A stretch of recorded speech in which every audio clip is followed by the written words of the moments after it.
Well, it's always good to use our platforms in a responsible way. Sometimes people use their platforms for very negative things and don't really realize the impact it has on um, mental health, right? So that's why I'm Yeah. glad that we have the opportunity to talk today because mental health. I know we'll hit a lot of topics today, but I know this is one that's really close to you, very dear to you. And it's really a big thing now out in the world, especially men's mental health.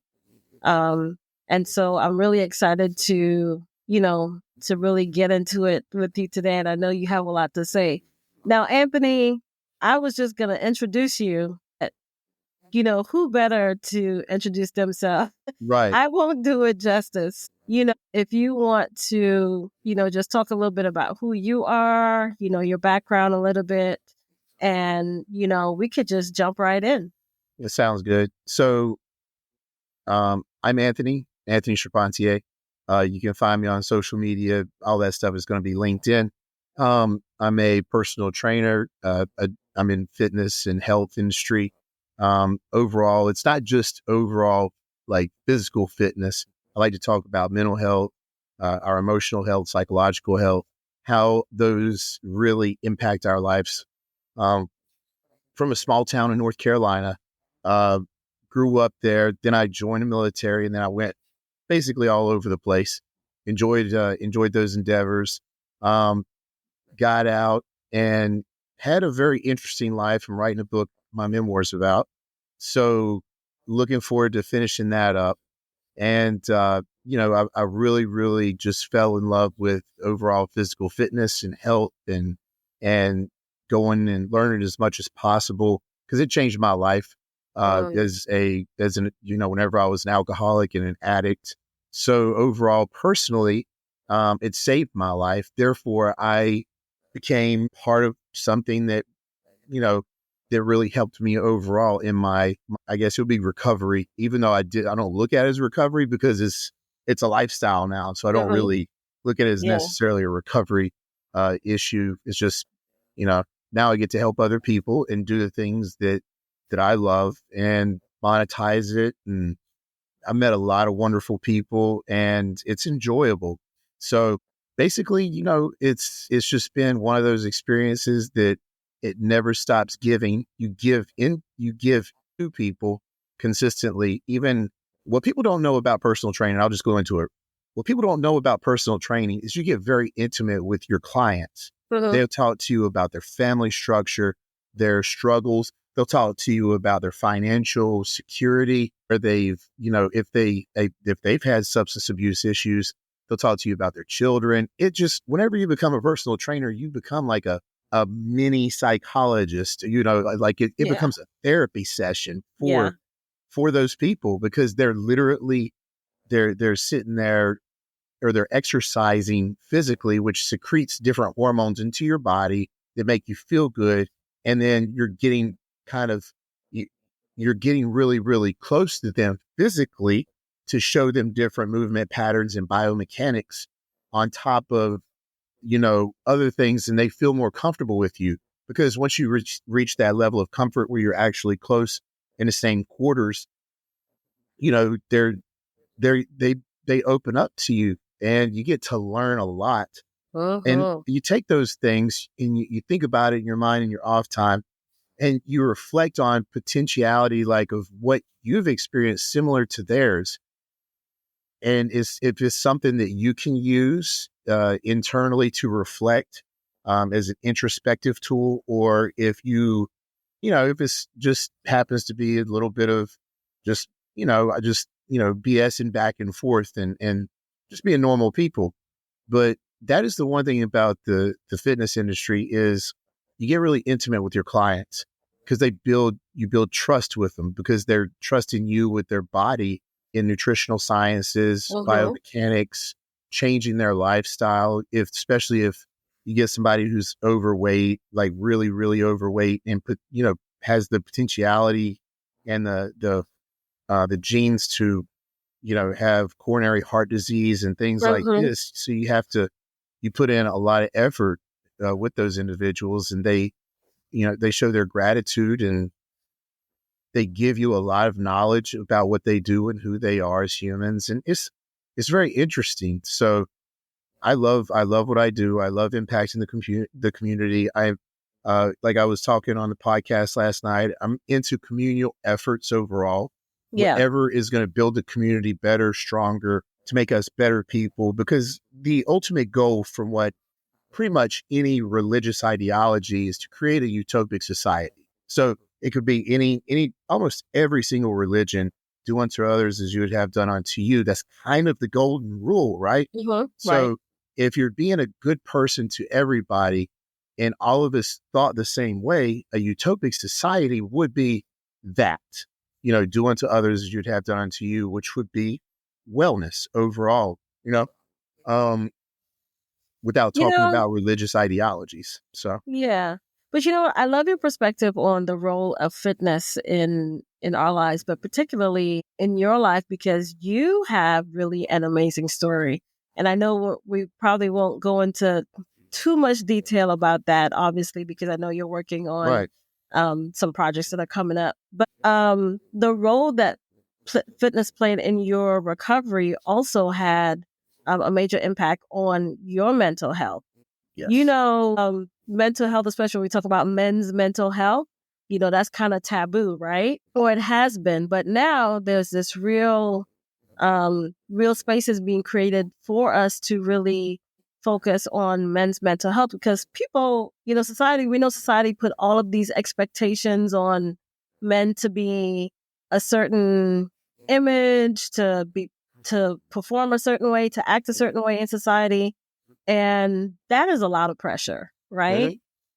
And so men need to be reinforced just like any other group in society. So I love the fact that fitness was one of those things that, played a major role in your recovery from some of the things that you've been through. But why do you feel that mental health is really at the forefront of what you do now?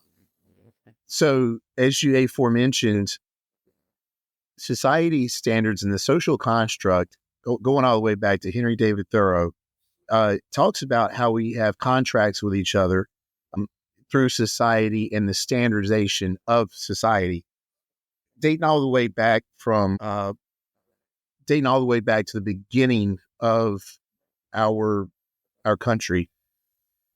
Who's really built the infrastructure of this country? It's been off of slave labor, and it's been off of primarily men. Not saying that women Mm-hmm. did not give to that, but it was the overall, the Mm-hmm. actual part of it was men that did all of the construct, did all of, from agriculture all the way down to the railroads, to Yeah. all these different things. So, and at the time, um, leading all the way up until almost now, nobody's really cared about men's mental health, which is a lot to do with suicide as well. Mm-hmm. The percentages or the ratio is, like, I believe it's a 3.98 to 1 when we're talking about the suicide, male versus female. And we have to look at that and say, okay, enough is enough. We have to take a time out, take a Mm-hmm. time out and say, all right, where are we at in our social construct today, that's put us here, that's made us almost volatile in this regard. And we're not going to get into politics too much in that regard, but a lot of it has to do with the defunding of the psychiatric units in the 1980s under a certain administration. Whenever we did this, we didn't do any justice to our country. And now we have something called social media. Here we are, Mm-hmm. Yeah. right?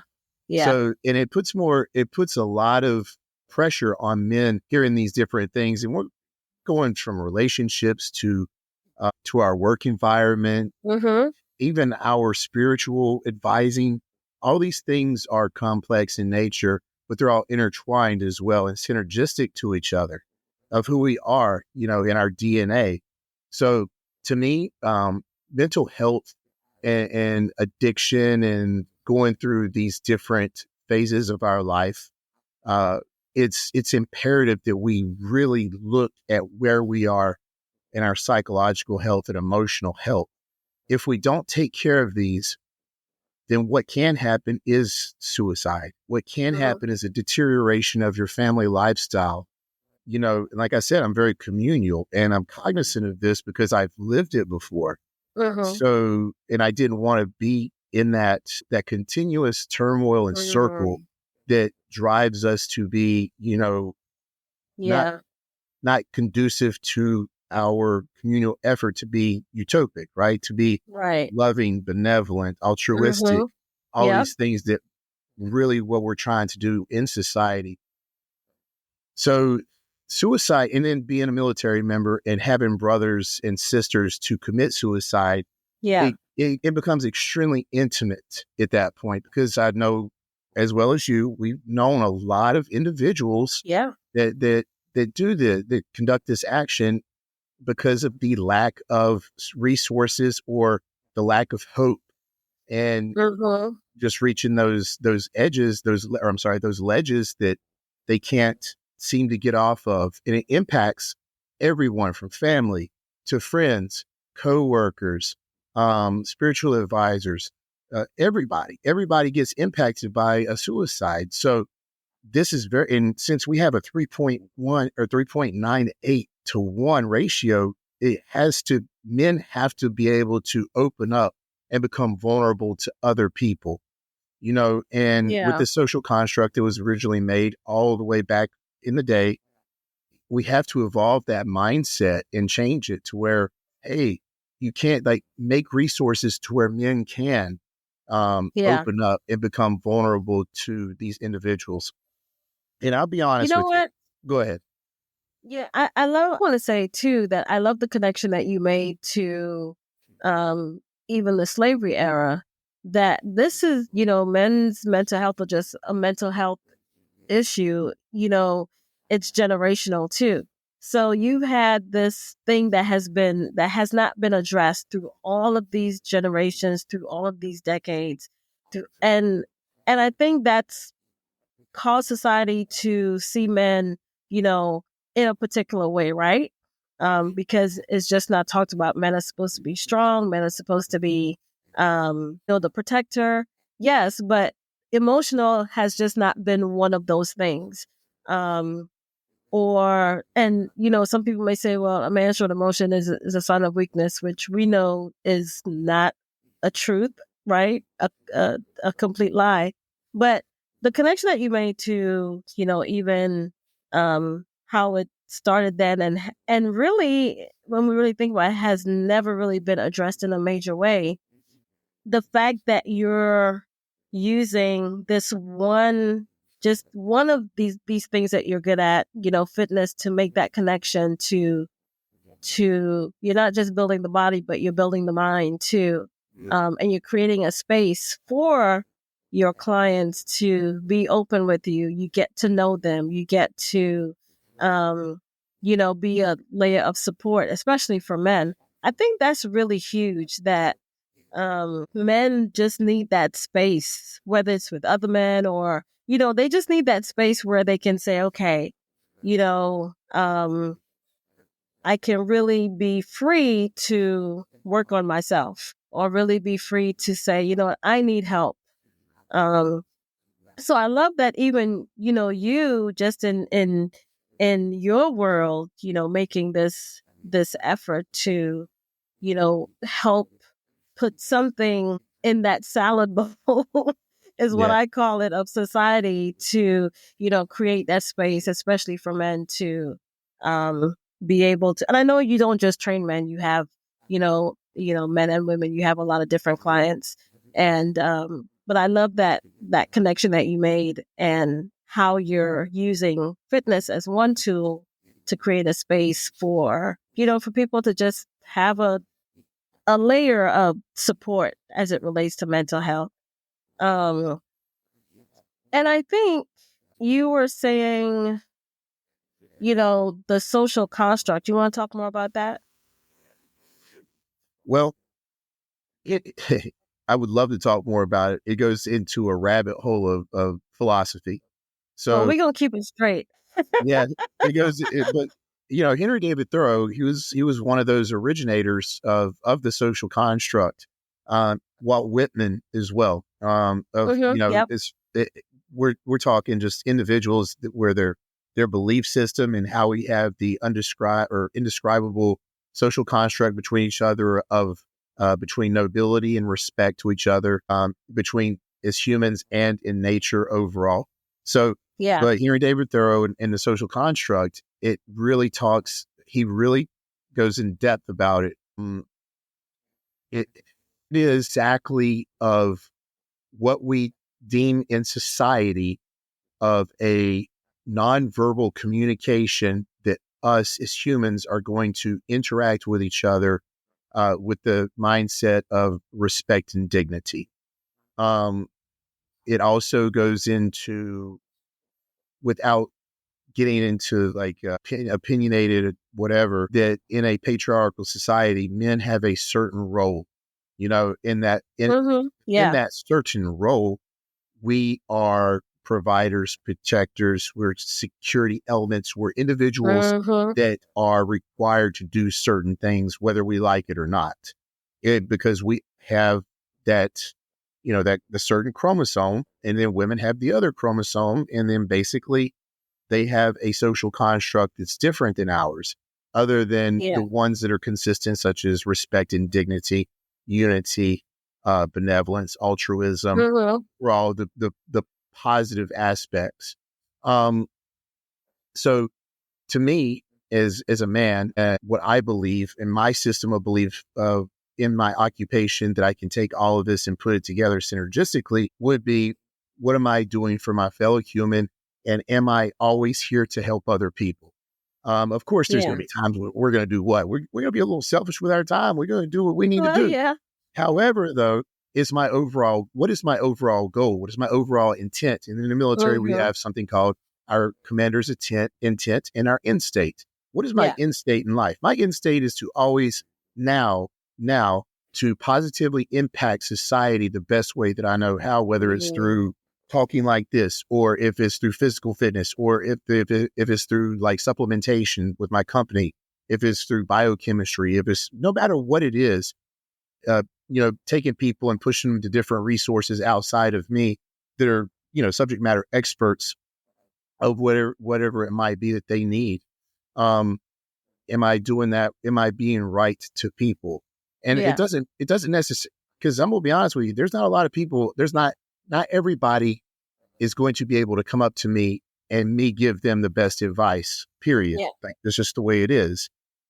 That's the reason why we have those resources at hand and very Yeah. readily available, so that we can do what we can, Mm-hmm. direct in the the right way. Also, there's some people that are never going to be your cup of tea. Yeah. They're not going to look at views the same way that you do. And Yeah. that's okay. And that's okay. I've had to learn that too, is just be like, hey, I'm not this person's cup of tea.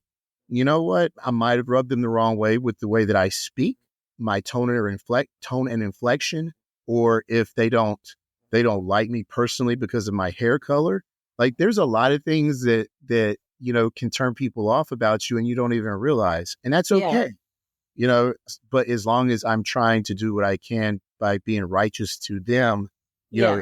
and without belittling, without, staying away from all the negative things, and then obviously not seeming entitled as well. Mm-hmm. Because entitlement will turn somebody off immediately. Yeah. So, it's a balance, but in Yeah. my opinion, and I just literally posted this to Facebook. I took a picture. One of my brothers, he told me, he's like, you should be asking yourself this every single day. He told me to put it on my read board. And it says, and it's right here, he said, you should be saying this every single day. You know, I am here to help people. Ah, I put beautiful. it right Yes. here. It's I my love it. my little keyboard, I my love little it. keyboard thing. So, or my mouse protector, or whatever. So Yeah. me, like, it's a reminder. I look down there. I am here to help other people because I gave my life to service. Therefore, it doesn't stop at my service. It stops whenever I'm dead. You know what I Right. mean? Like, I'm Right. here for one reason, to provide whatever it is to other people, and that's it. Like, and I feel like I'm on the right path. I'm on the right path. You can't perfect it, but you can Yeah. be on the right path, right? Yeah, They say kindness goes a long way, right? right, So the fact that, every day you're making a concerted effort to be one resource, right? For people, I think that's amazing. And, I wish more people would have that mindset, because you just think, if every day somebody wakes up with the intention of, and I think that's it, being intentional, right? Um, correct. that, the world might be just a little bit better. That in this context, as we're talking about men's mental health, men may feel more comfortable being themselves and not really feeding into the pressure of, to be what society thinks they should be. But I guess the question would be, so you're one person, right? You're one Right, person in this whole world just one. that's, you know, there's no PhDs here in this room, right? Mhm. But just the genuine commitment, to be a light to other people, right? To help them navigate whatever this particular thing is they may be dealing with. But what about the rest of society, right? Because everybody kind of just sits on the sideline and say, oh, yeah, men's mental health, or just mental health in general. Or they look at a particular issue and say, okay. And they turn the channel, right? Mhm. So, just in your experience, because you also dealt with this, right? In your experience, what were some of the things that helped you? And or I guess, maybe let me just rephrase that. What were some of the things that you felt were impactful in your recovery, right? And what is it, regular old me? What is it the rest of us can do? What are those simple things? And I feel like one of those things should really changing our perspective on how we view men in society and the connection to men's mental health. Okay, so this is going to be a multiple part answer. Mhm. Um, in particular, all right, where do I start here? I know it's a lot. So yeah, but I'm a like I'm an open book, and a lot of this stuff will be in my memoirs as well. Yeah. So as in a mental health aspect, from what I was battling with addiction, coming back from war, having PTSD, being an alcoholic, and and then utilizing recreational drugs and things like that were not conducive to mental health. Um, what I was lucky, and I had resources, and I had friends that I could call, and they would help me. Uh, they would help me off the ledge, per se. Mhm. And this was while I was active duty military, so Wow. like Yeah. this is real stuff that was going Yeah. on, and being part of a certain community where you're viewed as top 10% of the military or the Marine Yeah. Corps itself, there comes a stigma with it. So, Mhm. um, I was very fortunate to have people that I could contact help me off the ledge. I was very fortunate as well, and this is going to sound batshit nuts, but to lose my career Mhm. uh, actually aided me in, after Mm. almost 17 years of service, Wow. aided me to become a better person by Mhm. losing every single thing that I worked for. Yeah. Um, it really helped me put things into perspective because, I got a DUI. Well, let's look at the reality of it. I could have killed Mhm. somebody behind that wheel. I could Yeah. have, luckily I only lost my career Yeah. and I didn't lose a life. Mhm. Okay. So I look at it as a win. It's a win. Mhm. It made me Yeah. stop drinking. It made me really evaluate myself and my substance abuse issues and say, all right, you got to take responsibility, bro. Like, if you don't take responsibility, what's going to happen is one day you're going to get behind that wheel drunk and you're going to Yeah. fucking kill somebody. And that's Yeah. it. Like, you're going to Yeah. hurt somebody, and you're not that kind of person. You gave your life to this country. Mhm. Why in the Yep. world would you want to leave your legacy behind incarcerated? Because guess what? you did something as stupid as getting behind, like, it's ridiculous. Yeah. So I had to lose everything to Mm. gain something in return. Now, Wow. whenever it comes to the mental health aspect of it, yeah, did I have the gun to my head before? Absolutely. You're facing things that you've never faced before, not going through proper steps of, mental health counseling, Yeah. not even knowing where to start. But that was all my fault because I didn't seek the help. I was very hubris and arrogant, and I didn't seek the help that I needed. So Yeah. I had to take responsibility for that as well. And once I started taking responsibility and holding myself accountable to these shortcomings, hey, I was able to start my journey of regrowing and being a better man. Okay. Mm-hmm. So in the martial culture, it makes us become somebody that we're not. We're egocentric. We're egotistical in this idea that, hey, I'm a Marine. All right. So Yeah. just Yeah. throwing it out there. I'm a Marine. So we find ourselves, we're the best of the best because our boot camp, our recruit training is 13 weeks long. We have to do this, this, and this. We have to fire this distance on the rifle range. We have these qualifications and these standards that we got to hold, which is higher Yeah. than every other branch of the service. So it automatically makes us egotistical, like we're Yeah. egocentric. Yes, we're team players, of course, but we're egocentric with our team. All right. Uh, excuse me. I ate some chicken a little while ago. In this regard, it automatically puts something in our head that's a fallacy, okay? That we're Yeah. better than Mm-hmm. somebody else. And that's a complete horseshit statement. All right. But that's the reason why we're great war fighters at the same time. That's the reason why we Yeah. charge up the hill immediately whenever we hear the gunfire. Yeah. It's that complexity that we put inside of our brain and say we can do anything we want to because guess what? I'm a fucking Marine, period. Yeah. So, overall though, whenever you get out of the martial culture, you EAS, end of active service, or whatever. In my case, you know, I was administratively discharged right out of the brig. So it makes you realize it humbles your ass real fast. Yeah. I So bet. I had Yeah. to really take and put that into consideration. I had to take and own it, to take ownership of it. And yes, it was shameful. I was ashamed of myself because I've done Mm-hmm. all these great things while I was in the Yeah. military. Got accolades for it, medal after medal after medal after, every, like, all these different things, right? But it doesn't matter. All that stuff is just Yeah. materialistic because who are you as a character? Mm-hmm. What is your definition of ethos? Are you living a good life? And characteristically, and my social values overall, you could say almost that I was a shithead, that I wasn't living to the standard and expectation of what I should have been living to. And a lot of people, they do in the military, in the Marine Mm-hmm. Corps. Most of them do. But I'm one of those individuals that I had to learn things the hard way and lose everything in order to become the person Yeah. that I am today. And I'm absolutely grateful for it. I wouldn't take out any link of that chain because that means the Wow. chain is broken and the chain Yeah. overall is the man, the connection Yeah. of who they are. Yeah. So in that regard, I'm very grateful to lose Mm-hmm. everything and to be a better man for it, which put me where I am today. I'm here to help other people, period. Yeah.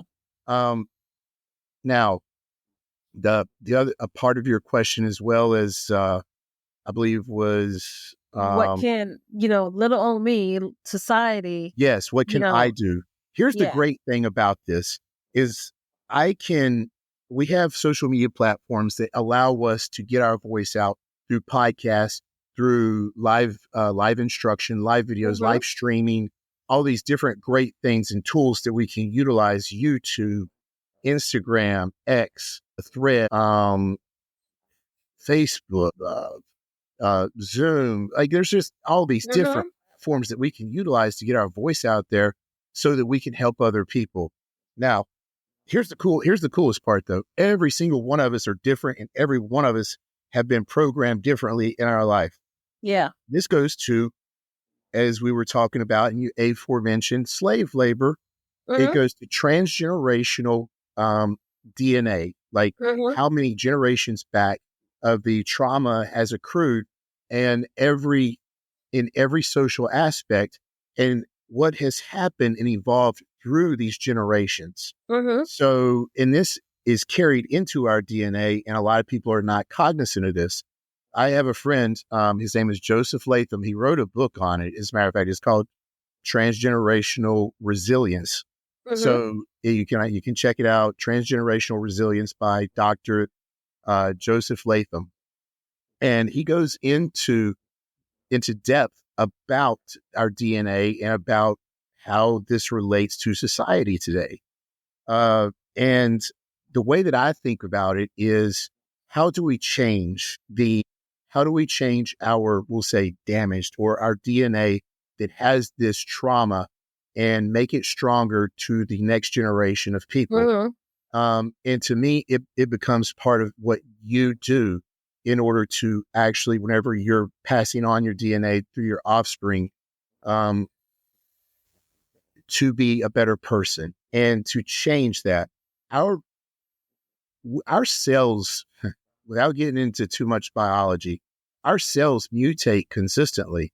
Mutation does not mean it's a genetic, like, it's not anything that's a genetic mutation that's bad for you. We're always, our DNA is always changing. Like, our DNA changes, it mutates through our years of being alive. It's what happens biologically. So to me, if we can change our thought process, if we can change our social construct of where we are and how we live, and some people can't, especially when we're talking about perpetual poverty and just being born into it, it becomes a lot more challenging, but that's a different topic. But for us that are cognizant about it, I believe that we can change this DNA pattern through doing positive reinforcement, positive thinking, doing positive things for our community. And, the next generation does the same thing, then the next generation, and the next generation. Yeah. That, I believe, is how we heal generational trauma. Is there science behind that? I don't think so. There might be new science. Yeah. I know from different individuals that have written and are published scientists that this is a real thing through our DNA coding. But how do we change it? That's, I'm not really for sure on, but I believe my theory is, utilizing these platforms in a positive aspect to impact people in a good manner, in a good way. I think that's a solid step. It's a good start. It's a It's a theory. really good start, especially because almost everybody's on social media. I mean, my mom, who's 80 years old, she's on social media. Right? Pretty much all of us, we know somebody that's on social media. But I also think, too, normalizing conversations about mental health, especially, it should not be taboo, right? So it needs to be normalized. It needs to be, you know what? Instead of saying that guy over there who just broke down in tears, and he's that term they used back in the day, right? Instead of reinforcing that stereotype, let's just say, man, what's going on with that brother? And normalizing it, to have a conversation, right? That it's okay. We put it out there into the world. It's okay to, want help. But one of the things you said earlier, through your process of, recovery and going through all the things that you had been through to get to this point, two things you said. One, you had friends. You had friends that were there to support you. And I know that's like a real important aspect of navigating mental health, because we know it looks different for everybody. Yes. But having a really good support system just seems to be like a key layer, especially for men too, right? Women, we have all of these friends and all of our girlfriends, and we definitely know, as women, we know how to build a support system. But what about the guys, right? So how do we normalize it among your male friends where you're not judged within that group because all people society seems to think that all men are macho and they're all alpha males and they shouldn't be Yeah. dealing with these issues. So within your group of friends, for a guy who has all of these male friends, what is it that his friends can do to say, let's normalize this conversation? Okay, so this is to me is a very, very important topic, and the reason I say that is because I've had a lot of men since I was sent. All right. So on social media, on my Facebook, I'll talk about being vulnerable. I'd Yeah. break down and crying for like a solid week. I remember I made a post recently.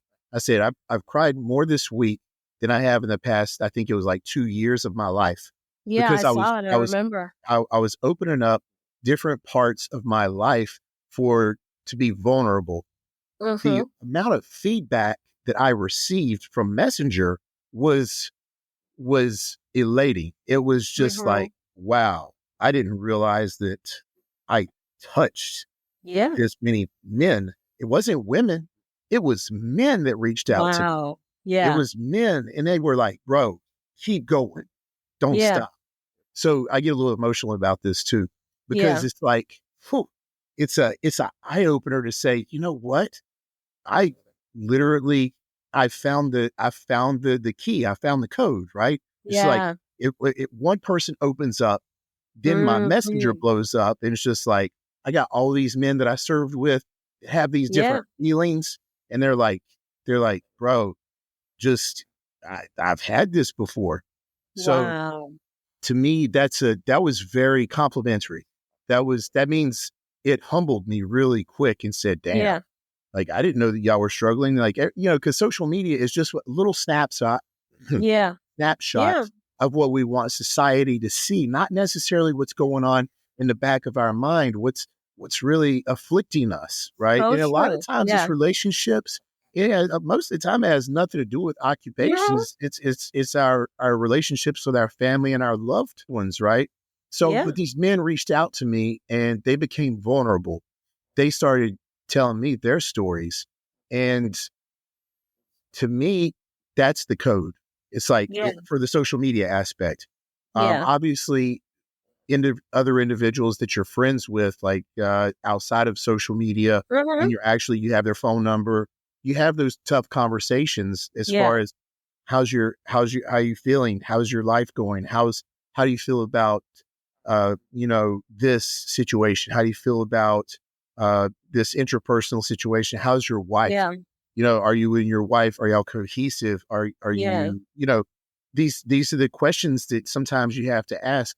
And being a trainer too, you will me I've encountered a lot of individuals that just confide in me basically because excuse me again, because they don't have somebody else um that they get that intimate with. Yeah. So to me, it does open doors. But for men overall, like if you become vulnerable for another man, you feel Mm-hmm. comfortable enough to become vulnerable with another man. These like men will open up to each other. And Yeah. that's the group. That's your people. That's your Yeah. tribe. That's your Yeah. tribe. Though you grab Yeah. onto those people. And I'm not talking about the individuals that are traumatized and don't want to work through it. I'm talking about the Yeah. men that are willing to put in the work to change and see and be that change that they want to see. Because, that's a cliche, but whatever, so on and so forth. Yeah. However, that's what you got to work towards. At Yeah. the end, like you got to reflect. You got to say, okay, I take responsibility and accountability. This right here hurts me. It afflicts my soul for my Yeah. wife and I to not have this connection that we once had. Yeah. But what are you doing about it? And so on and Yeah. so forth. But these men will open up.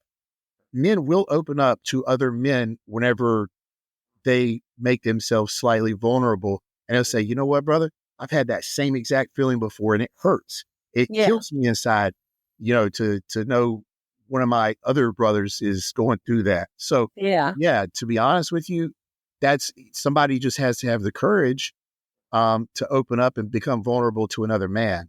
because I've only ran across a handful of men, only a handful, that don't believe that. They're like, oh, you can't cry in front of a woman. You can't do this. You can't do. Like, there's only a handful of us, or a handful of us as men. There's only a handful of us that believe like that. And those individuals, what happens is, I believe, they're surrounded by this machoism type of mentality, where it's so egocentric that they feel like if they show any vulnerability whatsoever, that it's going to be exploited. And sometimes family members will exploit that shit. Unfortunately, not all of us come from families that are cohesive, and then finding the brotherhood that will allow it. It's probably very challenging for those individuals, because your trust has been broken from your family from day one. And you know, so you're not going to have the same level of trust in other men, you know. So that's just my opinion. I don't know if that's true. I haven't read studies on it, none of that stuff. But if I was to make an assessment, it would really come from their family background and having a lack of trust in that regard. So, and I think you're right, because, for men, it's a little bit different. Women are typically more open, and they'll welcome more people into their space. So, we may trust a little bit faster.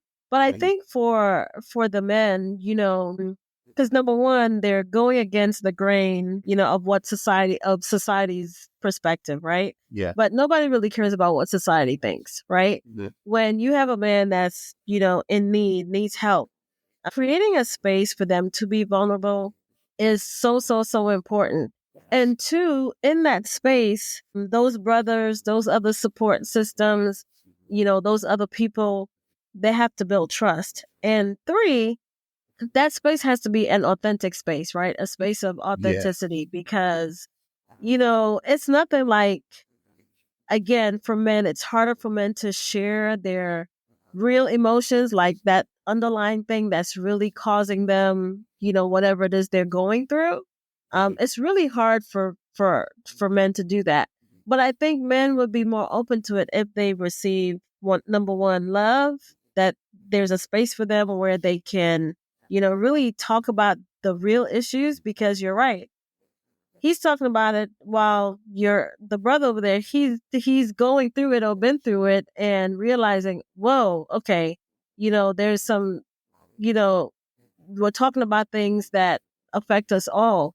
And so having that safe space, I mean, that's like such a big, society talks about safe spaces for our children and for the teachers and for the politicians and for, the women and the mothers. But what about the men? What about the dads? What about the brothers? Right? Creating a safe space for them where they too can, receive that support that they need. Is so critical. The other thing that I wanted to mention too was, you also said that losing everything changed your perspective. Now, Anthony, most people will probably hear that and be like, okay, he lost everything. How is that even, how is that even a positive? Now, I'm going to say that I've been in a situation where I too lost everything, right? So make that make sense for everyone else who's thinking, what is he talking about? Losing everything was probably one of the best things that happened to him. Okay. So whenever you lose everything, to me, you have to do a lot of reflection. You have to look in the mirror, and you have to take ownership. You have to realize you went wrong, what you didn't do, be held accountable for it by yourself, not by anyone else, but by yourself, and what you deem as success and not success. And, you have to find your life's calling. All of us have our life's calling, right? All of us do, whether we're cognizant or not. So to lose everything gave me purpose. And it wasn't financial. It wasn't monetary. It was what the fuck are you gonna do? What is what is going to be the defining part of your legacy? What is it? And sometimes it's egocentric. Sometimes it's communal. A lot of it just depends on what your calling is and how you view it and how other people view it as well. Yeah. To lose everything meant to gain everything tenfold. Wow. And Yeah. it's I would say it's complex, but it's really not that complex. Yeah. Whatever you've given your life to service, to Mm-hmm. provide service for your country, and then lose your pension and everything that comes along with it, it makes you realize that you're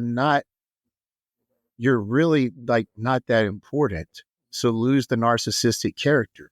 You're not that important. There's more people out there that need you, which leads me to what? This. Yeah. Yep. Yep.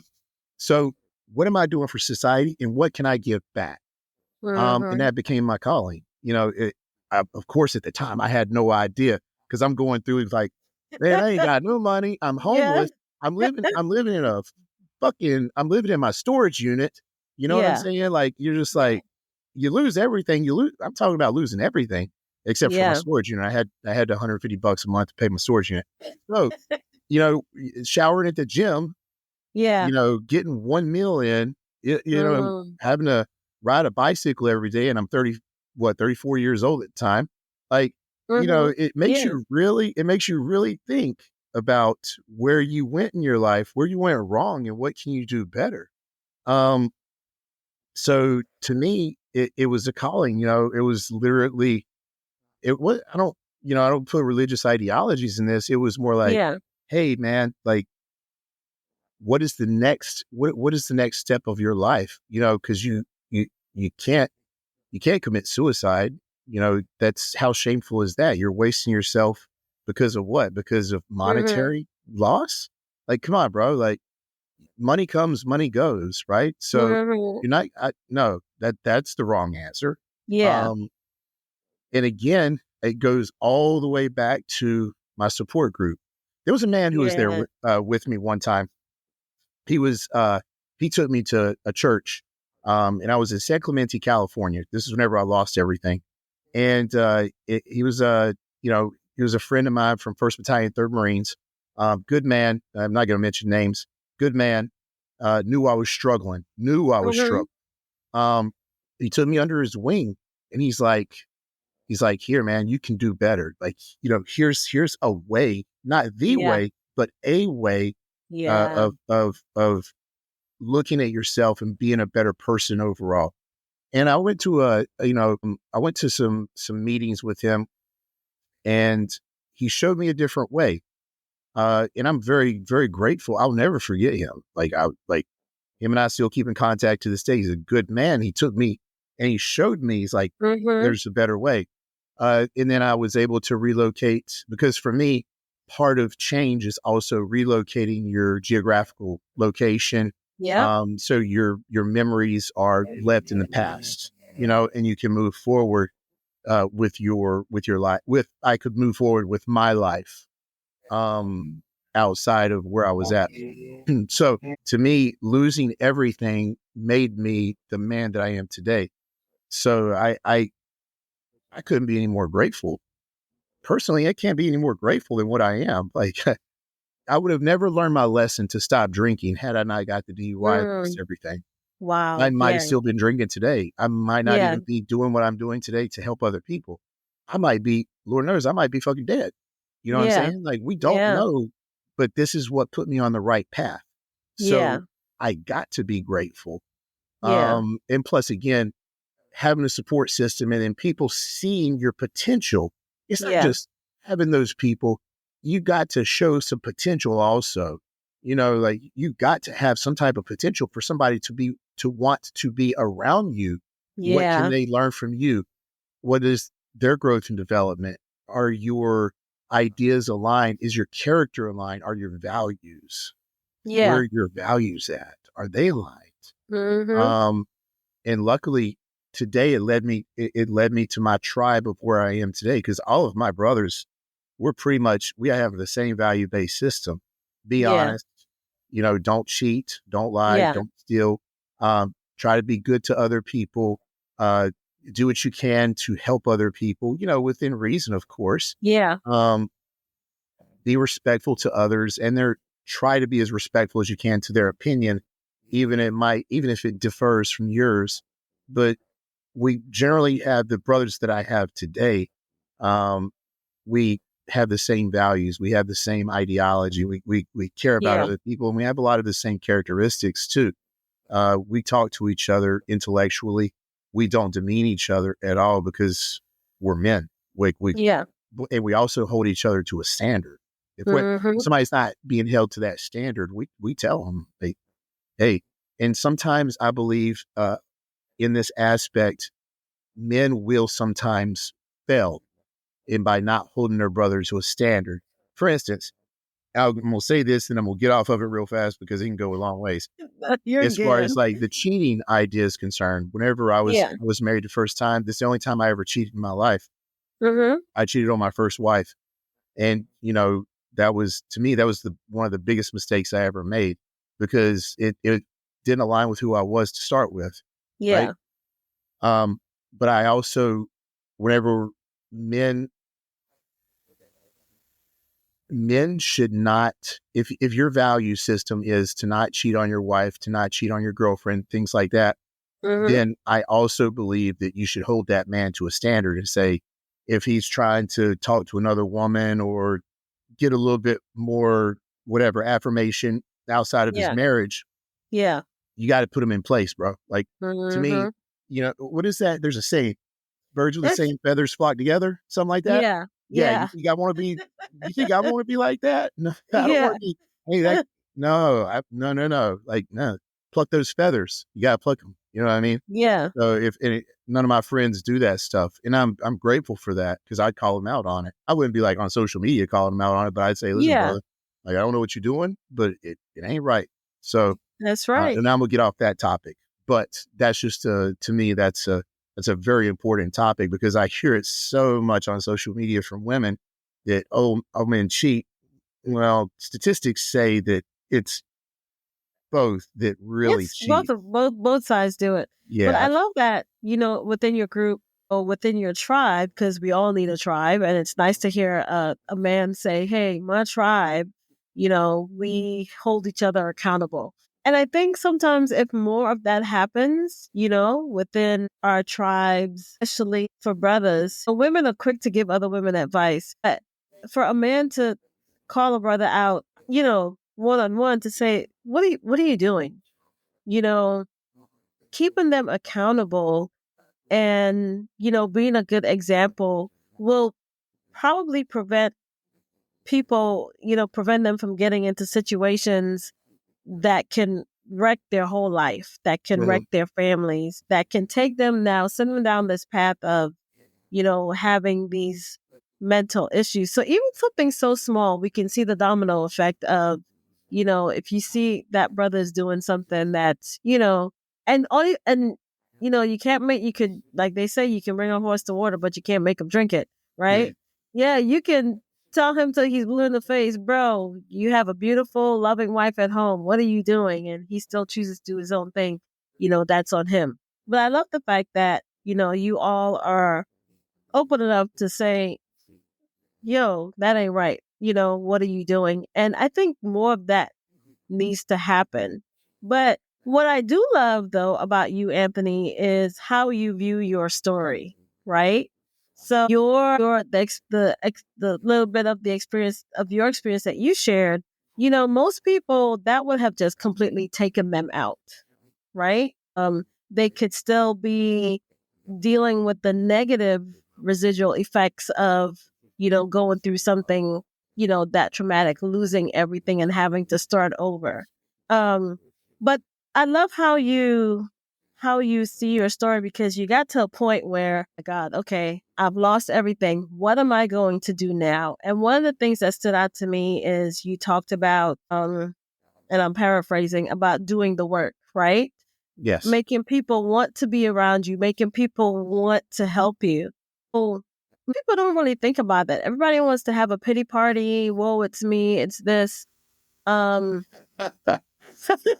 That's and not doing the we work. hope, yeah, that's not doing the work, That's right? not, So that's completely the opposite of doing the work.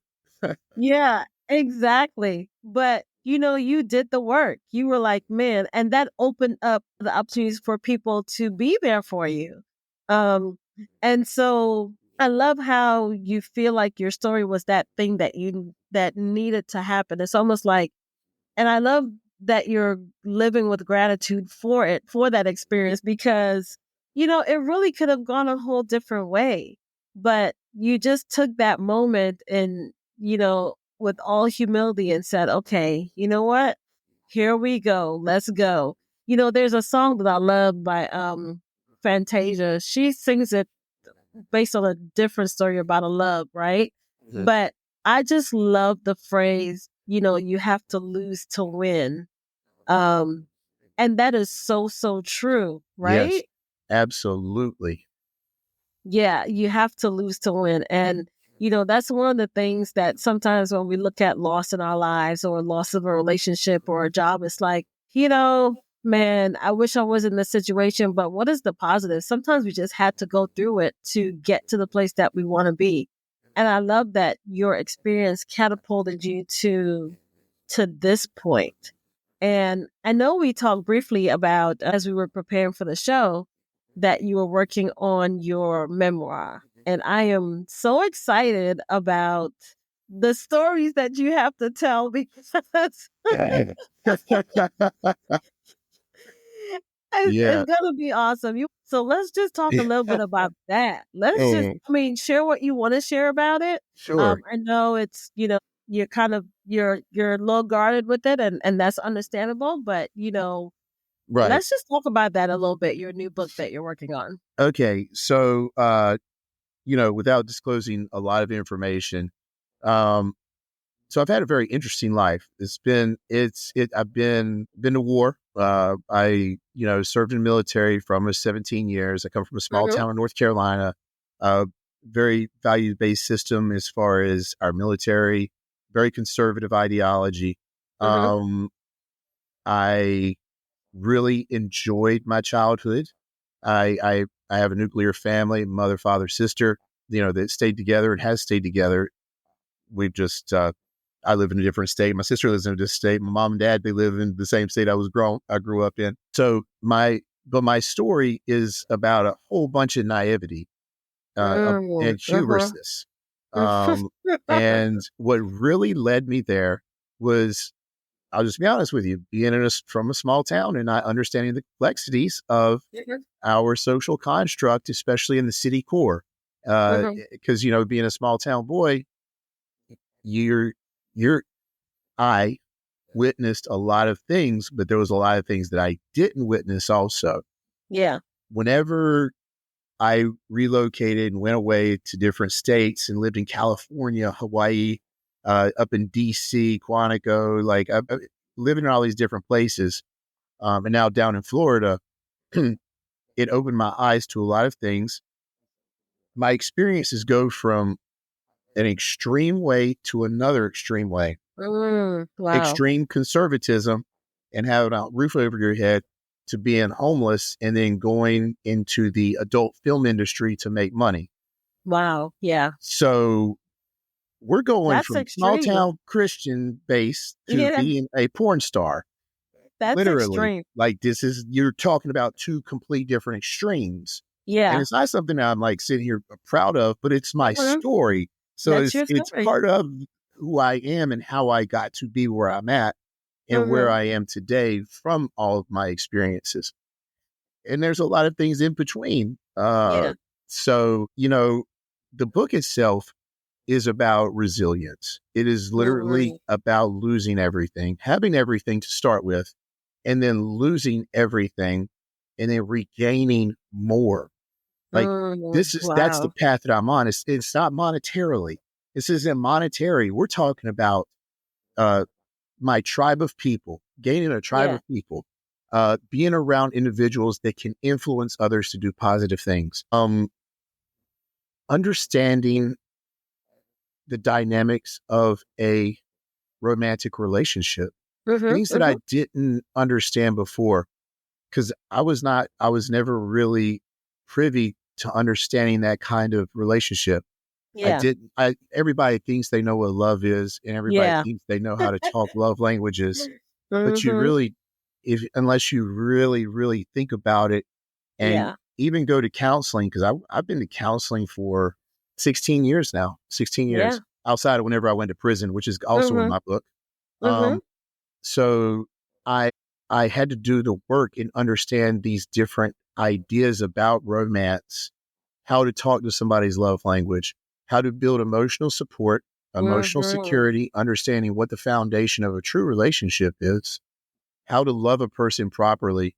Now, these are things that I have failed at time and time again, and I failed at recently, even whenever breaking up and losing that love, having that love loss. Mm-hmm. Yeah. Because here's the truth about it. Even if you feel abandoned and you feel like you need closure, that person doesn't owe you closure. They Yeah. don't owe you nothing. And Mm-hmm. that's a Yeah. hard pill to swallow. Yeah, That's it a is. big pill to swallow. It's just like somebody can walk out of your life and not say a word to you and you be madly in love with them. And Yeah, that's it. They don't owe you an explanation, but that's that's the right. truth. This is the reality that people have to realize that we live. They Mm-hmm. don't owe you an explanation, no matter how much you love them, no matter how much you gave to them and sacrificed, and the time, the effort, and the established foundation doesn't matter. They can walk out at any time they want to. That's enormous. That to me is an enormous pill to swallow. But Yeah. if you can swallow it gracefully, which I did not, by the way, and I can be the first one to admit it. Mm-hmm. Um, but if you can swallow that gracefully and move forward and forgive, find grace and forgiveness, right? That's what we do. Mm-hmm. Yeah. Um, then I feel that you're making the right steps forward. So my memoirs are including from one extreme to another extreme and in Mm-hmm. between interpersonal relationships and also our friendships, professional relationships, romantic Yeah. relationships, our relationships with our deity or deities, and then maintaining those relationships and how also each one of these relationships evolve. All relationships Mm. evolve. Now, if they're Yep, not, they do. then are you growing? You have to question that. Mm-hmm. That's a you question, right? Yeah. So there's another saying that I really enjoy. If you're the smartest person in the room, you're in the wrong fucking room. If you're the richest person in the room, you're in the wrong fucking room. Period. Yeah. The end. Sorry, my language, but you're in the wrong room. If you are the most enlightened person, the most intelligent person in the room, guess what? Mm-hmm. You're in the wrong room. Yeah, Yeah. you're in the wrong room because there's always somebody smarter, has a different perspective, and Yeah. give you guidance or give you something that you don't have. Um, and to me, all of that is true. That doesn't mean that you change your quality of friends, but Right. who you surround yourself with and how you can grow. In my opinion, this is part of it because that goes into professionalism, that goes into your professional endeavors all the way down to your personal endeavors too. But I'm always like, for me, I've also grown and realized I have brothers outside of blood. Like my truest brother, I call him brother. He is my brother. Him and I came to that point where we decided we were like, you know what? Even though we're not blood brothers, that's my brother uh, Yeah. till basically till the day I'm dead. Like that's he has my will. Uh, uh, he has my advanced directive. He has all that shit. Yeah. He's not my biological brother. He has my advanced directive. Like he could say whenever I'm on life support, hey, pull the plug. So, but we've also come to that term where it's just like, I love you. He Yeah. loved me. And that's another thing too about men is like sometimes men will not say, I love you. Every time I see my brother at the very end, I see him because I see him like 2 or 3 times a week in the gym. I tell him, I hug him and I tell him I love him. I look him in his eye and I tell him I love him Yeah. every single time. It will not be another time in my life where that Yeah. doesn't happen. Yeah. Because going to prison, I learned also that there's not a lot of love that these men have. This is Yeah. how a lot of these men end Wow. up in the prison industrial complex. Mm-hmm. So for me to have that that brotherhood of somebody that I love Yeah. intimately, and I would sacrifice my life for him, Yeah. that says a lot. Like I Yeah. love him, and that's just he's a family member, even though he's not my blood relative. He is my Yeah. brother. You know, Mm-hmm. so I love so that. yeah, I it's love that. I mean, just as a whole, society just needs to do that, really just yeah. say it and show it. But, to have two men that can just say, bro, I love you. And it's just that, real, genuine, you're my brother. I love you. I feel like that's just such a beautiful thing. Um, Yeah, and it is genuine. That's the thing. Is like yeah. here it is, and I'm gonna tell you the truth. Um, of course, I don't lie anyways. I'm gonna always tell you the truth. Um, so At uh, least you're not the person who says to me, I don't lie on Wednesdays. I don't lie on Fridays. What's today? So whenever here it is. He works. He owns. He's a part owner of the gym that I go to, and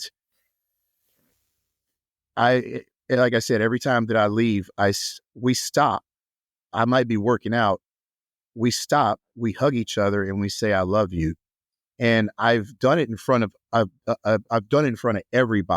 everybody that goes to that gym.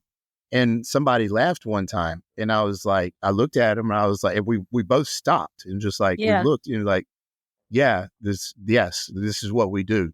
Like Yeah. you will see this every single time, type of Yeah. thing. Because I had to put him in check real fast because he didn't know, you know what I'm saying? I Yeah. had to put him in kind of in check. I didn't say anything to him. I was just we stopped both of us stopped and looked, and it's just like this is what it is. Yeah. Like, and I think he caught on real fast, just like damn, they that is a brotherhood. Yeah. So and it wasn't something that was demeaning, but it was a recognition to say more men need this. You're a man also. Yes, you're a veteran. Yes, all these different things. But yes, you Yeah. need to be told that you're loved also, bro. And Yeah. I don't think he understood it at a certain point, but he did understand after both of us stopped and was just like, yeah, yeah, this is I love Yeah, him. because you've normalized something within a group of people that society thinks is not normal. But, Right. you know, and I think, that first, like that first look, well, wait a minute, okay. And that person probably just wasn't somebody that was used to hearing that, I you don't think know? so. And that's Yeah. kind of sad. That's the sad Yeah. part, you know? Mhm. It is really sad, but you're right. I'm going to agree with you on that. I think that his lack of hearing that from another man kind of made him giggle and laugh, you know. But at the Yeah. same time, everybody else in the gym, they don't giggle and laugh. They know what's up, you know what I Yeah. mean? Because we do it every single time. We do it every single day we see each other. I So love it. And I love to see it. I love to hear it.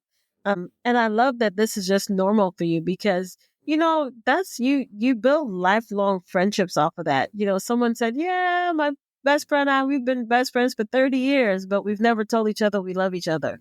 Right? These are just two friends grew up together. I kept wondering like, well, how does that work? Um, well, we don't really have to say it, you know. And then I guess, after my conversation with them, the person just sort of thought about it and it really transformed their thinking, right? And so it shifted the dynamics of that, lifelong friendship. And, some years ago, they reported back to me, yeah, I remember the first time I said it, it was like, okay, a little bit of silence, but, you know, it's now a normal thing for them, yeah, right? And part of the reason was, in that person's upbringing, their parents never told them they loved them. They never heard it. It was just like that's just how life was. They had a good childhood per se, but it was just something that, their parents never did. So it's almost like I know my parents love me, but, they just never heard it. And so they grew up just living life that way. And so, but I just love that, we're normalizing this thing, how we interact with each other, how we love each other. And that especially for another guy to say, bro, I love you, man. I think it does a lot for a man's mental health. Yeah. It makes a big, big deal. And so I'm glad that these are some of the stories that you're sharing in your book, because that's really going to help people. It's really going to help people see life in a different way. And, the fact that you've made it to this point and now you're ready and willing to share your story so that it can, uplift someone else. It can encourage someone else. That's your other piece of the pie. That's the other thing that you're doing, that you're putting out into the atmosphere to, to help other people. So I'm excited about, this project that you're working on, but I'm more curious about, how has the writing process been for you? Because, you know, That's a that was you know, that was extremely that's extremely challenging. It has been hard. It mhm, it's it's been challenging in the regard of opening up scars, things that have been compartmentalized. I'm having to pull them out. I'm having to pull these, yeah, open up these. We'll say they're these drawers, these dresser yeah, drawers, and yeah. then pulling out old T-shirts that I haven't Oh, seen, wow. Yeah, that's a and picture. then Mhm. Yeah. having to put them on and wear them again, Yeah. because it's all different parts of my life, things that Yeah. have affected me, things that have made me grow, but things that have also afflicted me, and that I Mhm. also had to take responsibility for, take accountability for, things that I had to work through again. And Mhm. I found it to be very therapeutic, Mm. but it was very painful, Mhm. but it was very therapeutic to go back and remember these things, because it is part of my growing process that is Yeah. continuous. It's a continuous growing process. And as I write my book, it makes me like gratitude. It makes me humble. Mm. It makes me feel Mhm. responsible. It makes me feel that I did something right, that I'm doing something right for society. Because it's really a book about resilience. It's really a book about Yeah. fucking up and it coming back. That's what it is, one after the other. And I inflicted so much, self trauma. I did it to me. It wasn't Wow. somebody else. Yeah. It was me destroying myself Mhm. and looking at those behaviors and saying, "Whoa, bro! Like, is this is is it is this really you? Is this what you are about?" And taking ownership of it and making the change. That's the hardest part. Yeah. What is a There's a saying also I've read recently. It's the greatest apology is personal change, or change in Ah, behavior, something like that. I think yeah. the greatest Yeah. apology is changing that behavior. So if you say Mhm. to your loved one, your romantic partner, "Hey, babe, I'm sorry that I ran late for Johnny's basketball game," and okay, she can forgive you, Mhm. but the next basketball game, are you going to run late? Mhm. Right. And Yeah. if you do, does that show change? Are you truly Mhm. sorry? Mhm. Now Mhm. there are mitigating circumstances, flat tire, blah blah blah, all that.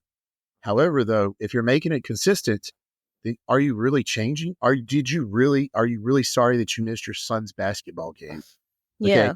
And the same thing goes for other things, other behaviors as well. It goes into a whole bunch. Opening up these wounds and pouring salt into them. Mm. Because you have to, I, I keep saying you, and the part of therapy is taking ownership. So Yeah.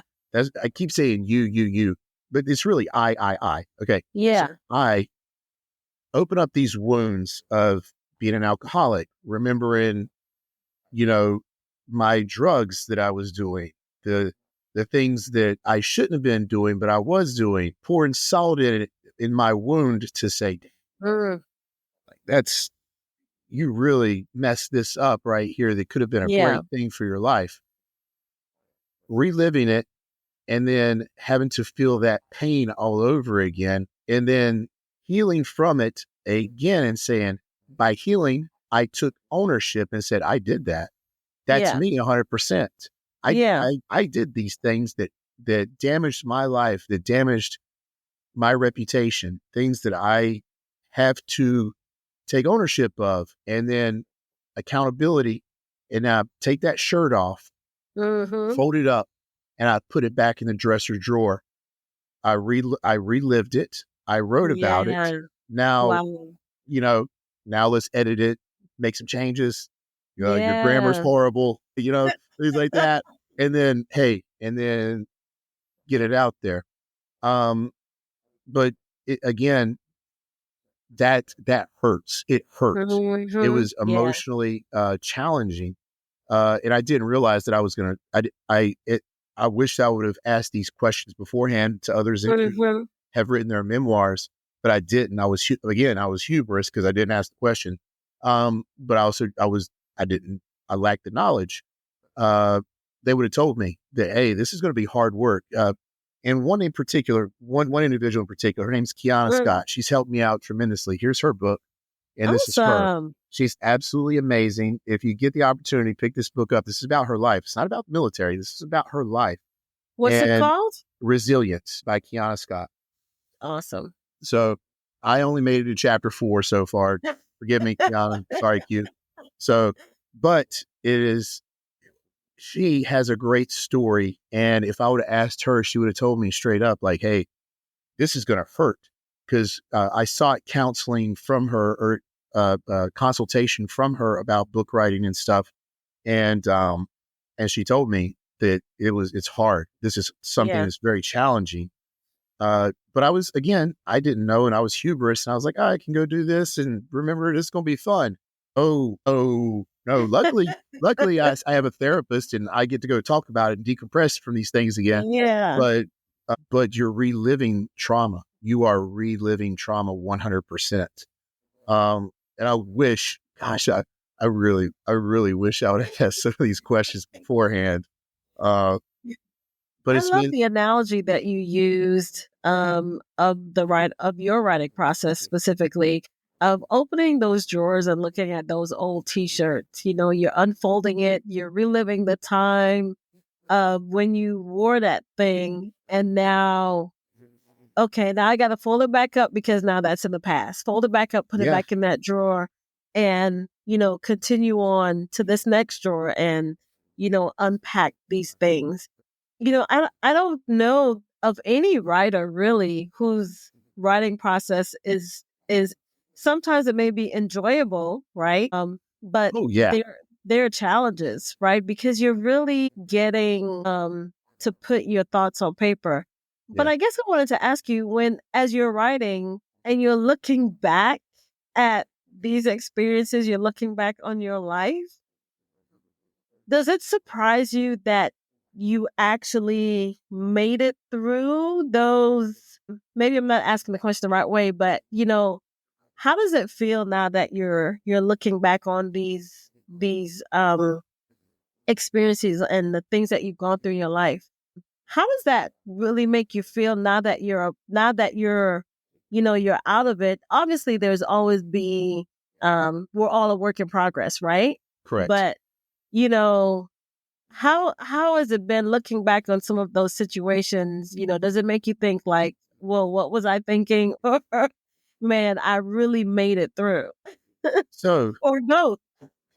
it's dear. There's so many adjectives that I could use for this, um, because you feel okay. You're going to feel pain. You're going to feel suffering. You're going to feel worthlessness. You're going to feel humbled. You're going to feel blue. Mm, You're going to feel gloomy. You might feel slightly depressed. It all depends on your experiences. This is what I felt. But then you're also going to feel gratitude. You're going to feel love. You're mm, going to feel excitement. You're going to feel, I felt a myriad of things that yeah. I'm very proud of, going to war and bonding with men, and then Hmm. going and doing all this kind of training that you dream about. I had a Yeah. friend of mine tell you this right here. She said this right here, and she's absolutely right. because she knows my story intimately. And she said, you've lived a life that men have wet dreams about from the adult film industry by itself. Yeah. Like Wow. I mean, I don't know what to say without getting too I know what you mean. vivid. Yeah. Like to live Mm-hmm. in the Marine Corps, do Mm-hmm. all the alpha things that you can possibly think of, from Yeah. helicopter-borne operations to leading infantry to Yeah. uh, going to war to being a drill instructor to Mm-hmm. like all these different things, and then going and kind of losing everything and Yeah. then gaining everything back to monetarily, and then even surpassing your true, what I feel could have been a glass ceiling. Mm-hmm. Yeah. I feel so much like it's really humbling. But I've had an exciting life too, so it's not like it's been Mm-hmm. terrible. Just Yeah. the terrible parts were, what was it? There, as an addict, we hit our bottom, right? We hit our bottom, Yeah. and I don't do AA and NA and stuff like that. I do more of like my reflection of what I never Mm-hmm. really want to be again. And I Yeah. use that as my motivation. Like, hey, I don't ever Yeah. want to be like that again. So keep that away. So we hit our bottom, we bounce from our bottom, and we become a better person. So Yeah. um, I feel a tremendous amount of uh, it's not happy, but joy and pride in being able to hit rock bottom, Mm-hmm. and to be the person that I am today. It's not the same person. It's not the same person. I don't Yeah. have that narcissistic character, that egoism, that self-infliction of woe is me, Yeah. and blaming other people for my actions and saying, oh, I should have been able to finish the military and get my retirement because I was medically, I had just received my medical retirement and they took it away. Yeah. So I don't, no, that's not growth. That's not why you're here. That's not why you're Yeah. here. So be grateful, be humbled, be happy, be proud that you hit all of that. Yeah. Because it made you a better person for today. Who cares about Yeah. money? Money comes, money goes, Yeah. And then to be able to pass on these experiences, to me, that is the part of excitement, to hopefully that I can pass on these experiences and somebody can learn from me without having to go through Mm-hmm. them, without having to lose everything, without having to hit rock bottom and say, hey, this guy right here was on this destructive path that I'm on. I don't want to be like him. I want to be able to succeed without hitting rock bottom. If I can reach one person like that, then I did Yeah. my job. Period. The end. I helped save somebody from going down the path that I did, including the prison industrial complex. So, Yeah. you know, because once you get caught in that system, it changes everything. But I felt a myriad of adjectives. Just I from colorful all the way down to prideful and Yeah. exciting and just everything. And not to mention, I mean, even today, without sounding too egotistical, like I, I get to train beautiful people, like beautiful women. They seek my training advice. Like, Yeah. I mean, how lucky am I? Really? Like, Mm-hmm. I'm pretty Yeah. lucky in that Yeah. regard. And then good people that want to give me things, to give me advice, to point me in the right directions, Mm-hmm. to say, hey, why don't you monetize this? Why here, let me Mm-hmm. help you do this. Like, to have people believe in me like that, like, to me, that's everything. That's Yeah. everything. That's the gumption of everything that I want to be in my legacy. Like, and what is my legacy? My legacy is only going to be some books. I don't have Mm-hmm. offspring, I mean, I got my stepkids and they're always going to call me dad, but I don't Yeah. have offspring. So what is my personal legacy is going to be books that I leave behind that I wrote. So that's it. Like, and to have all these people push me in the right direction and say, you're on the right Mm-hmm. path, bro. And especially my brothers, with them hitting me on my Messenger and all these different things, Yeah. that makes me so proud. It's just be like, whoa, you just opened up a part of yourself to me, and Yeah. haven't seen you in a decade. Yeah. Like, Yeah. I haven't seen you in a decade, bro. And you just open up these intimate moments to me, the things that you've had struggles with, Yeah. but you say, hey, I have motivated you to be more self-aware and to go to counseling and to work through these issues. Like, what's more humbling than helping out other people? I agree. And that's almost like I think that's probably a full circle moment for you Yeah. because, I made a post about that, actually. oh, did you? Yeah. Yeah. Yeah. That was a full circle moment. Wow. That Yeah. was. Yeah. Yes. Yeah. And I love that because, sometimes we struggle with trying to figure out what our purpose is, right? And sometimes we feel like because we've made these mistakes in life or we've gone through these particular experiences and we feel like we have no purpose or I can't be used because I think I'm damaged goods. And I think for men too, you know, they they feel that.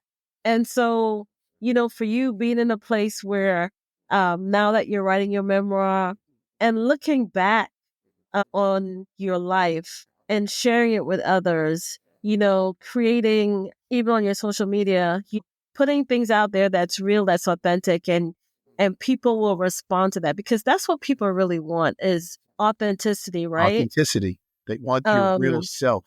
yeah, exactly. And that's what opens, and I know we're talking about men, but that's what opens up spaces for people to get relief, to just to be heard, to um I don't like using the word vent, but that's really what it is for people just to share their thoughts, their feelings, and to get some relief and to get some support and some reinforcements.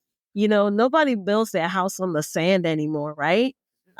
They have to reinforce it in a number of ways, right? So when we think of when I think of this moment for you, which, I'm just so proud.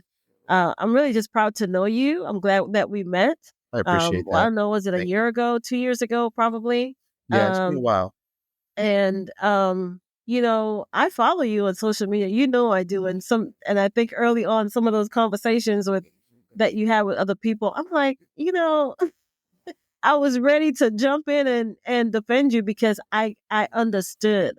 I understood where you were coming from. And so to see just in this short period of time, a short period of time to the people that are getting to know you this way, Mhm. but really a long journey for you to get to this point, I think is something to be celebrated. So, I'm just really proud of what you're doing, where you are, and being able to look back and say, you know what, okay, yeah, I own it, and I'm moving forward, and I'm moving forward by trying to help others, and I absolutely love that. Absolutely love that. I appreciate that. I really do. So I'm gonna tell you something. Um, it's okay to feel ashamed. It's okay as long as you own it. It's Mm-hmm. okay. It's without. How do I say this? Like, I was ashamed to lose my career. I was ashamed to go to prison because everybody knew that I shouldn't be going to prison. For those that don't know, I went to prison over text messages. So Mm-hmm. to go Wow. to prison and lose your freedom for 18 months over text messages that weren't even life threatening, it's very challenging, to get caught up in the Me Too movement based off of society, like based off of a social construct. Mm-hmm. And Uh-huh. that's the Uh-huh. reason why I went away. Um, because and then my military history was used against me as a credible threat. So, which there was no physical violence, there was none of that, and I was ashamed. To be ashamed also makes you admit that you were wrong. Did I belong in prison? No. Was I wrong for the harassing text messages? Absolutely. Absolutely. Were we both harassing each other? Absolutely. But to feel shame also means that you're taking ownership. It means you're taking ownership for what you did wrong. Mm-hmm. Mm-hmm. That's Yeah. that's imperative. That without Yeah. that, are you going to grow? Is a person going to grow? I wasn't going to Yeah. grow. I was just going to be angry and bitter and say, fuck her and fuck this and fuck that. Well, what does that do for anybody? It does nothing for my mental Mm-hmm. health. It's not going to do. She don't care. she lied. I'm not going to get into the legals, but there was some things that were said that shouldn't have been said, that were Yeah. absolutely, that weren't true. But at the same time, I had to take ownership for what I did wrong. Without taking Yeah. ownership, I wouldn't have grown. For I the would have other just been a person too. bitter old man, Yeah. you know? Yeah. And it's important to do that because, even when things seem unjust or, as they are, taking the high road a lot of times is sometimes the best solution to protect your mental health and to some degree. you 100%. know, you Absolutely. know?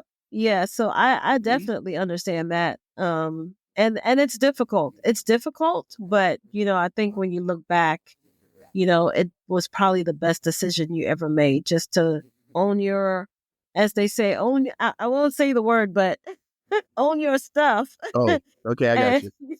Yeah. and do the work to, as you say, to grow and to evolve, and Mhm. to become the person that you were, that you're supposed to be. So Mhm. um I love this version of Anthony, but I also love hearing about how this version of Anthony came to be, Thank because you. there's always a story behind, who we are, the best version of ourselves, or any version of ourselves, really. So Yeah. I love that. And I love that you're sharing it. I appreciate that a lot. Thank you so much. It's been a journey, and this is just, I'm only 45 years old. I still got some years to go. Yeah, I You're a still got baby. more adventures. Hopefully no more rock bottoms, but I still got more adventures. I still have a Yeah. lot to do. Many things that many projects I'm working on. Um, but I'm just, I'm humbled. I'm humbled to be where I'm at. A lot of Hmm. people, what I have learned about this experiment of life is that we're all from different walks, and we all see things differently, right? Yeah. Um, and to know that I have a possibility of helping somebody else based off of my experiences, uh, that that's enough. That means that I did something right. Hmm. And that's how I can define my life. And that's what I want to define my life as, is I was able to touch somebody and help them through whatever they're going through. Uh, that's humbling. That shows self-love. Yeah. Like, I'm going to say this, and I guess we'll wrap it up, but to say that you love yourself, and to go to the mirror and say, I love you. I remember the first time that I did that, I broke down crying. I was like, Yeah. I didn't quite know why. It was because I Yeah. didn't love me. It's Yeah. because I didn't love what I saw. I didn't respect it. I didn't respect me. I didn't respect me at all, because it was against the ethos and values that I had been taught. Yeah. Um, and I remember that. I'll never forget that. I remember breaking down and crying over that. It's just like, how come you can't say you love yourself? Because you don't, motherfucker. It's because you don't. Hmm. You think you do, but that's your egoism. But Yeah. today I can go look in the mirror and I can say, I love you, and actually mean it, because my life Wow. has definition. My Yeah. life has definition now. My life means I love that. to help Yeah. somebody else. Hmm. That was a moment in my experience, a moment in my life that kind of, that I look at, and I realize that self-love isn't about lifting weights and taking care of your body. It's really about, for me, it's about, what am I doing for society?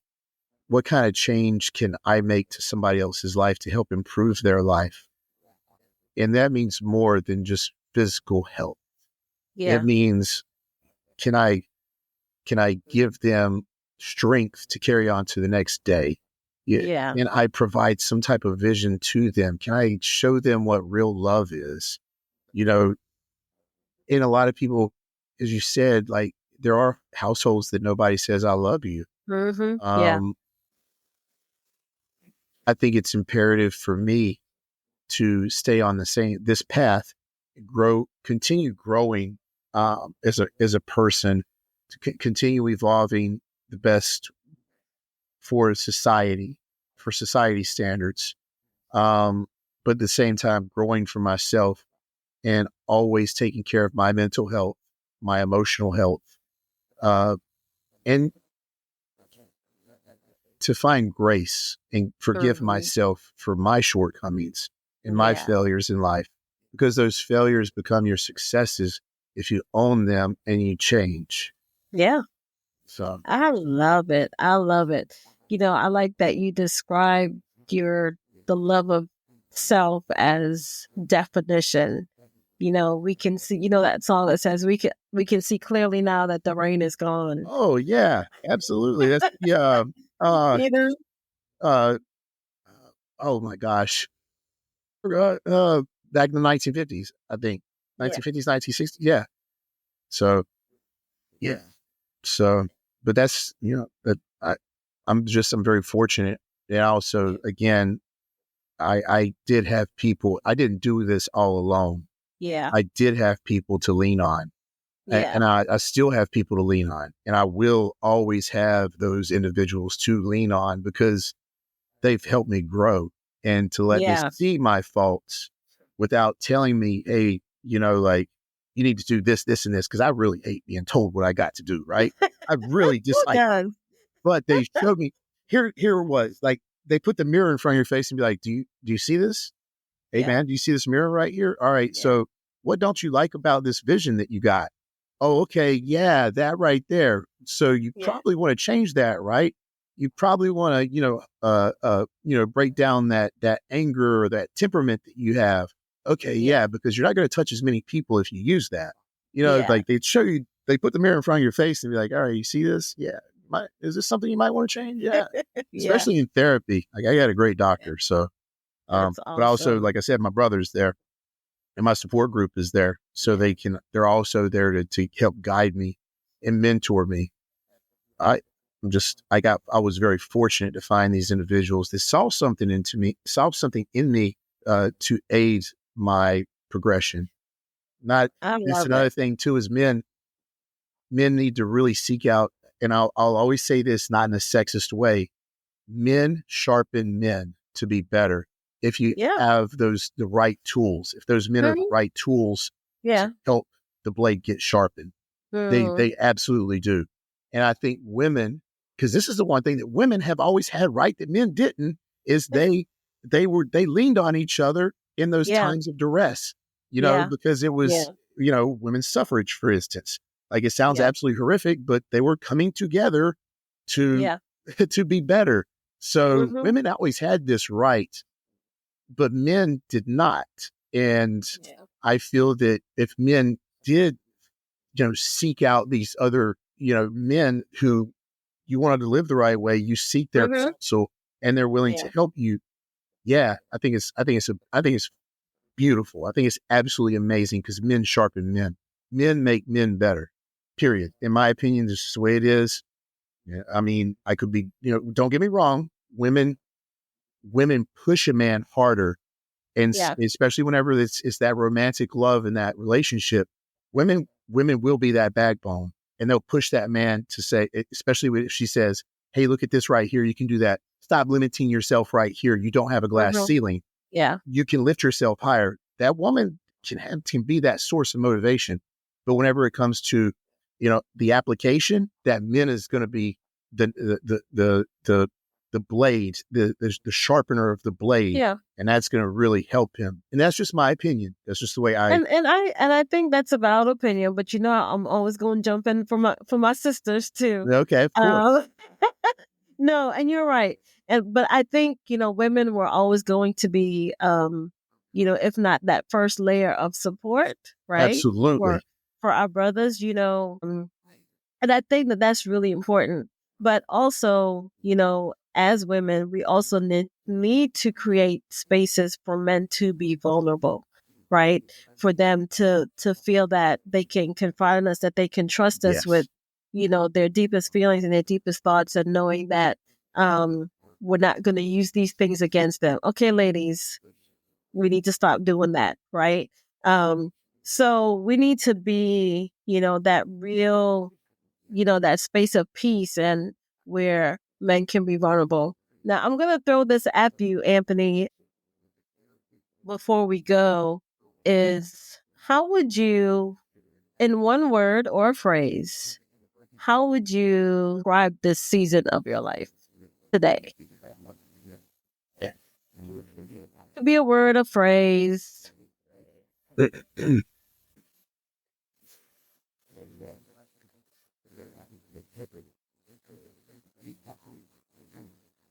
Driven. I love it. Driven. I love it. Thanks. That's it. I mean, I absolutely love it, and you're definitely doing it. You're definitely making Thanks. things happen, and I love it. I appreciate Absolutely. that. Yeah. Absolutely love it. It just, it's something I don't know where it came from. I don't have a Life, clue.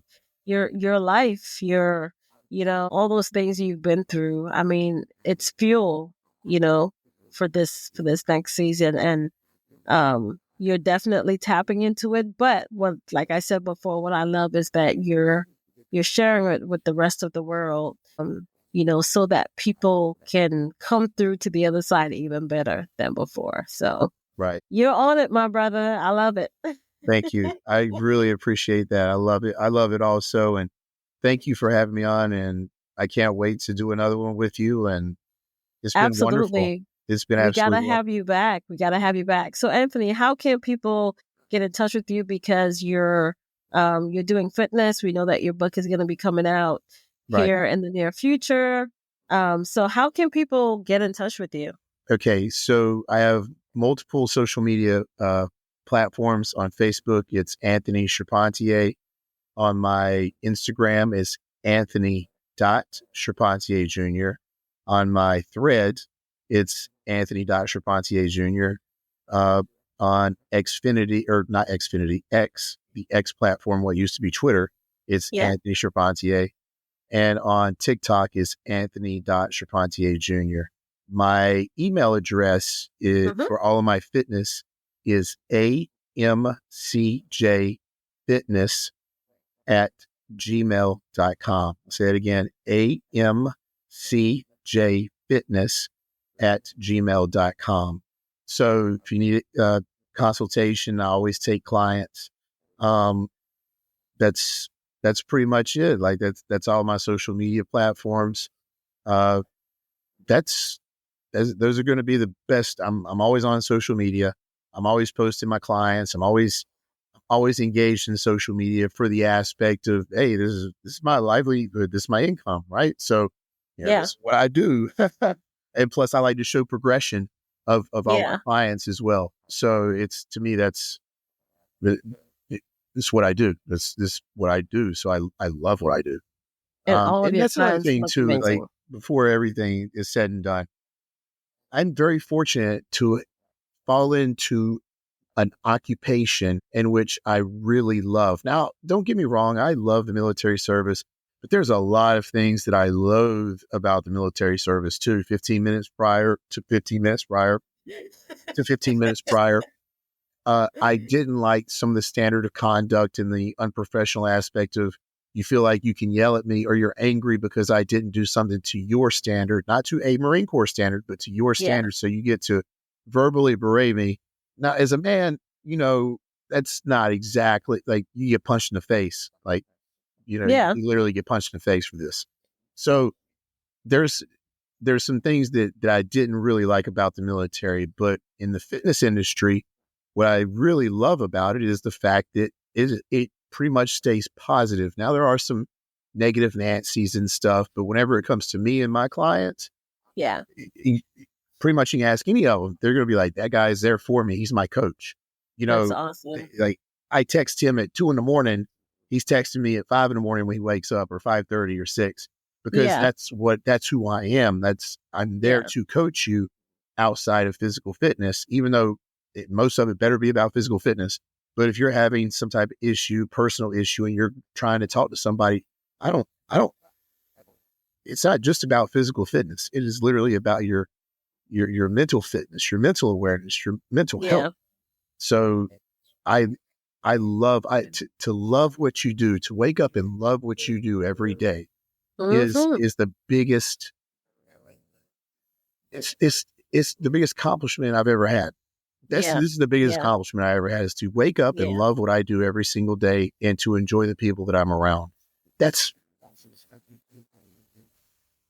a gift. That's a dream. That's a dream. It's a dream. It really is. And it's a gift, because when you love what you do, that love, it touches everything and everyone around you. So again, that full circle moment where everything kind of comes right back around. So I love that. Anthony, we got to get you back on the show, because I know we have a whole lot to talk about. And, I really want to, explore some other, conversations with you. So we're going to get you back on the show. But I just want to just thank you for, just being here today, talking to my audience, and, really just encouraging us and inspiring us to, to keep going. Yeah, we may fall sometimes, but let's just get back up. Let's just keep going, and then pay it forward. Pay it forward. And, for our brothers, I know we talked a lot about men's mental health, really put that push on society to really change their perspective of how we talk about or how we view our men, and, making it normal for us to talk about, for men to talk about their feelings and their emotions, and, just creating a space for our brothers. So, thank you for just inspiring us to, look at this from a different perspective, and, to make those small steps toward just normalizing conversations about mental health in general, and mental health as it refers to men. So, again, I'm excited. So thanks for coming, and we're going to get you back on the show. Thank you, Mercedes. I appreciate it a lot. Awesome.